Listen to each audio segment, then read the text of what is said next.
It's halftime. Morocco 1, Cameroon 0. What a game, man. What a game. Yes, what a game. What a game it has been. What a game it has been, True Lion. Just as we said, avoid conceding corner kicks, avoid conceding those free kicks on the edge of the box. I'm not sure if the script was read, but some of the decision making has not been very good. But the most important thing, True Lion, about this is that it's 1-0. Yes, it's 1-0, but Cameroon has to find a way. We have to find a way to come out from our defensive positions. And I guess the ref is not helping. I know you said that, those 50-50 chances going to go Morocco's way. They will, anywhere in the world. No, but it's just too many. It's just too many. Anywhere in the world, that's going to happen, I'm afraid. Anywhere in the world, that's going to happen. I mean, look at the elbow on the young kid, on the young lad, on Kofani. That's to his neck. Absolutely right. Let's not be emotional about it. Let's not be emotional about it. Let's leave the fans. We are fans, but let's leave the fans be emotional about it.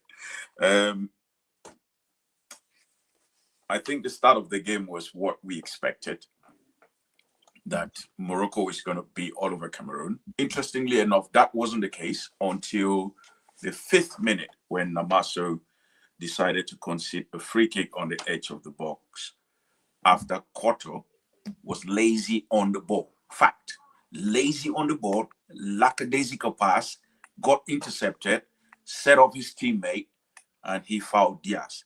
From then on, from that one action, the whole game changed.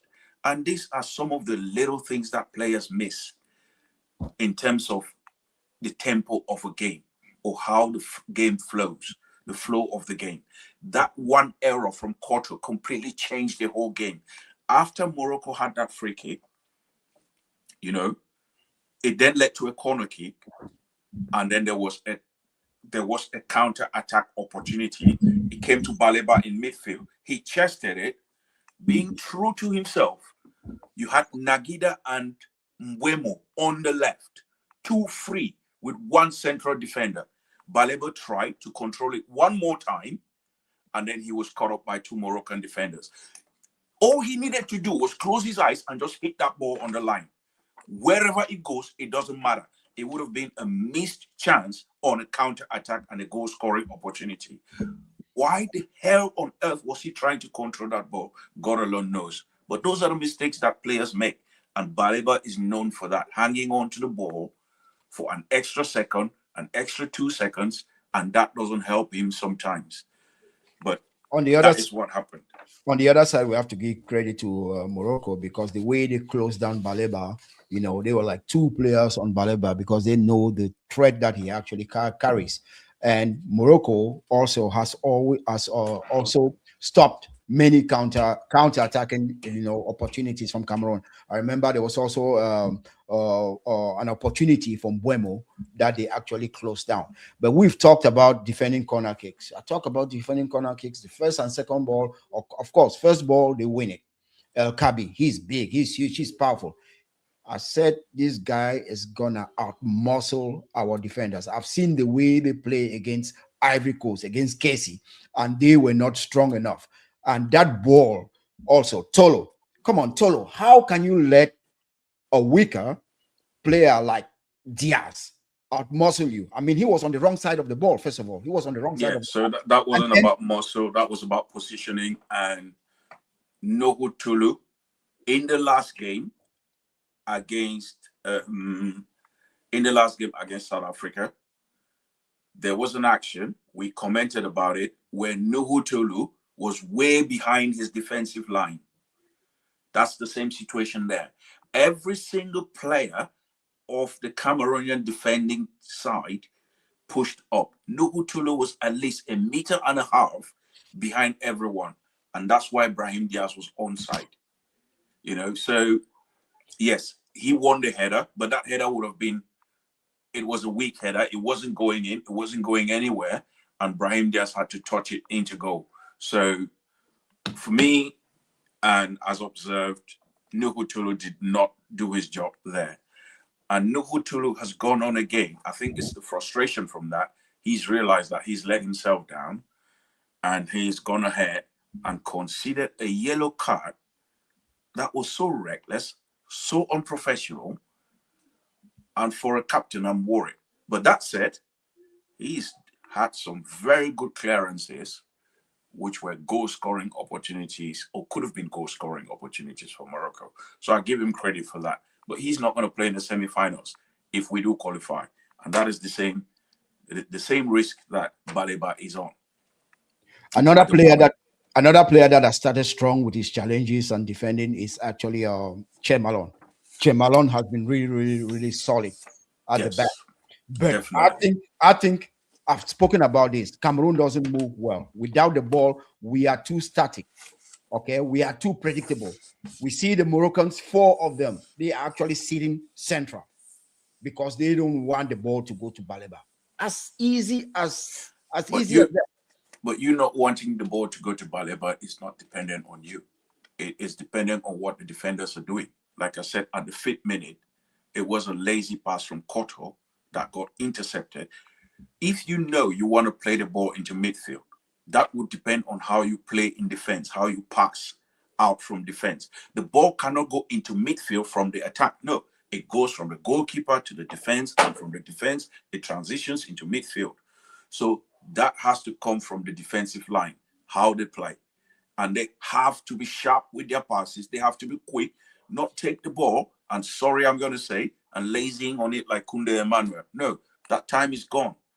That's the old time. So he needs to be sharper, not only Koto, but all the other defenders. They need to be sharper and zip those passes into midfield. One person I want to comment about, and this is exactly the same thing I have spoken about him in the past before. Nagida is absolutely pissing me off.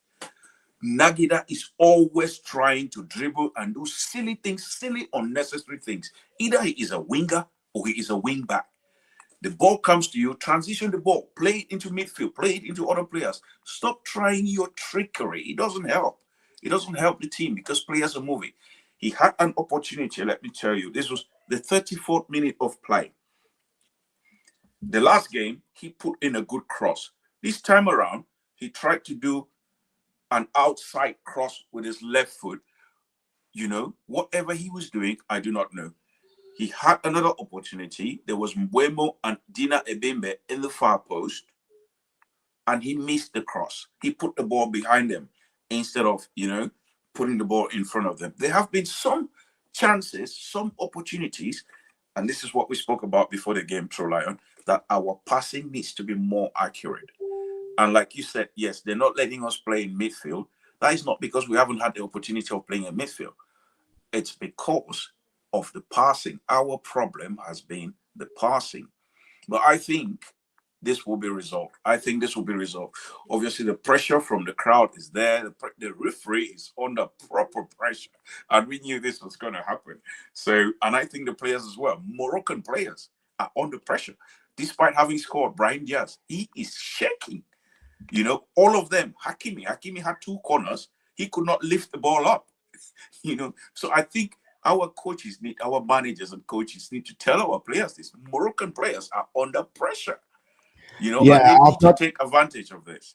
Yes, but I've not seen enough. We actually need to do better because Morocco is trying to. It's like a heavyweight fight, right? Morocco is trying to give a knockout. They know that Cameroon is dangerous. There will be no knockout in this game. Trust me. They're trying to give out a knockout punch, but Cameroon actually has to wake up and ask some questions.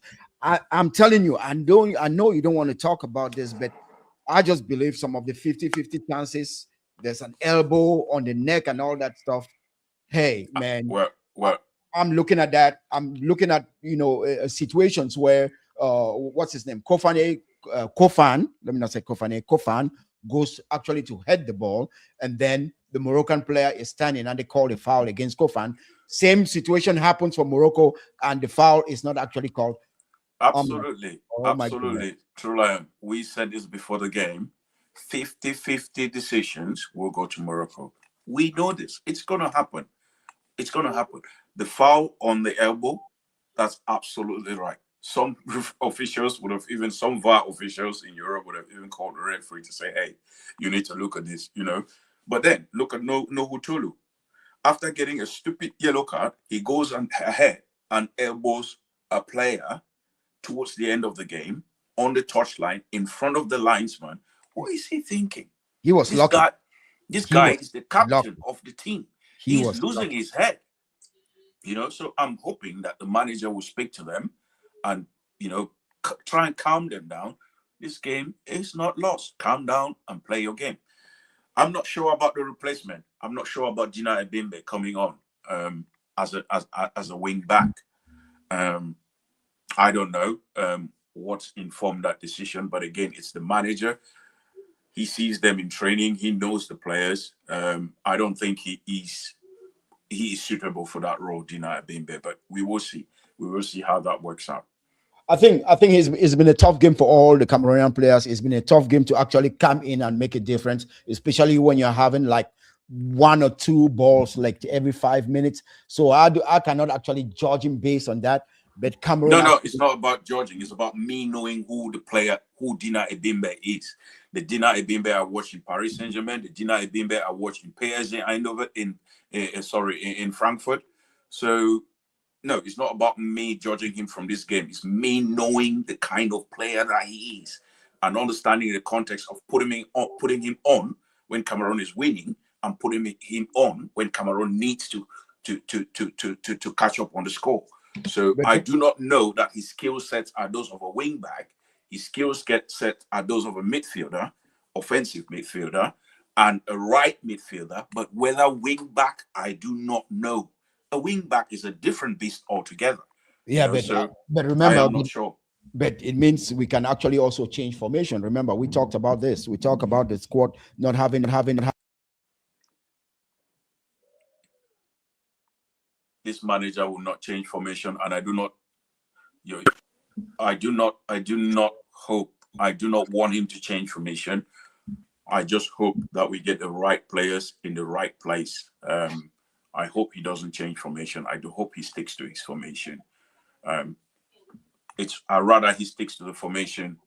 And we lose. I just think we need the right players in the right places. This is a game I said to you, True Lion. We need someone with trickery. I said to you, Basagok is the kind of player who can unlock a game like this with his trickery and personal action. So I'm hoping that at some point we will see Basagok. But how do you put Basagok in without changing the formation? Can he play like a wing back? Where are you going to play him? You don't need to play him like a wing back. You can replace Namaso. You can replace Avom. You can replace anyone in midfield and put Basagok and give him the responsibility to be more attacking rather than being more defensive. Okay, let's meet after the game. Let's meet after the game then. All right. All right.